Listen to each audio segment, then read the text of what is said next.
Ahmedabad corporation સંચાલિત AMTS બસ સેવામાં અસર. સરકારના નવા કાયદાના વિરોધમાં એએમટીએસ બસ સેવાની અસર. અમદાવાદમાં એએમટીએસની 700 બસમાંથી 662 બસ ઉપડી. એએમટીએસની 38 જેટલા ડ્રાઈવરો હાજર ન થયા. ડ્રાઈવરો હાજર ન થતા 38 બસો ન ઉપડી શકી.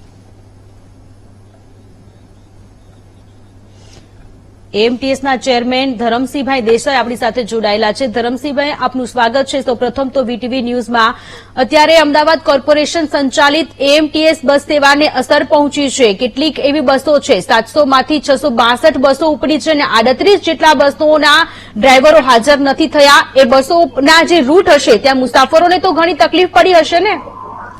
ના, તકલીફ તો 100% જે રૂટમાં ઓછા થતા હોય, પણ એ પ્રમાણે કેવું છે, જે ડબલ રૂટ હતા, જે 10 મિનિટના રૂટ હતા, જે મેન, એની જગ્યાએ 10 મિનિટની જગ્યાએ લોકોને 20 મિનિટ, એટલે 10 મિનિટની થોડી હાલાકી થઈ જશે. અને જે લોકો નથી હાજર થયા એ લોકોને આપણે ચોક્કસ નોટિસ આપી અને કાલે હાજર થઈ જશે, કાં તો ઓપ્શન એના માટે બીજા આપણે ડ્રાઈવરો તૈયાર રાખીશું. નવા કાયદાના વિરુદ્ધમાં આ 38 જેટલા ડ્રાઈવરો હાજર નથી થયા. નવો કાયદો એવો છે કે એ ટ્રાન્સપોર્ટ જે છે લોકો એના માટેનો છે. આ જે અંદરની જે ટ્રાન્સપોર્ટ જે આપણી છે એના માટેનો છે નહીં.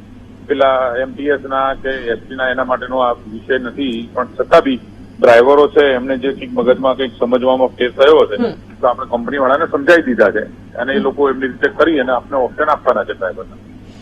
ધરમસિંહભાઈ, સવાલ અત્યારે એટલા માટે થઈ રહ્યો છે કે જે નવો નિયમ છે, જે નવા કાયદા છે, આપ જણાવી રહ્યા છો કે એએમટીએસ અને બીઆરટીએસ માટે નથી. ગેરસમજ અત્યારે ઘણી બધી કાયદાને લઈને પણ થઈ રહી છે. તો શું આપ એ સ્પષ્ટતા કરી શકો કે કાયદો શું છે, શેના માટે છે? ના બેન, એ નથી. હું અત્યારે બિલકુલ જાણકાર છું નહીં એ બાબતમાં.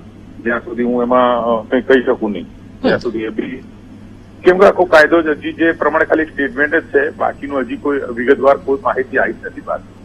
જી, આભાર તમામ વિગતો માટે.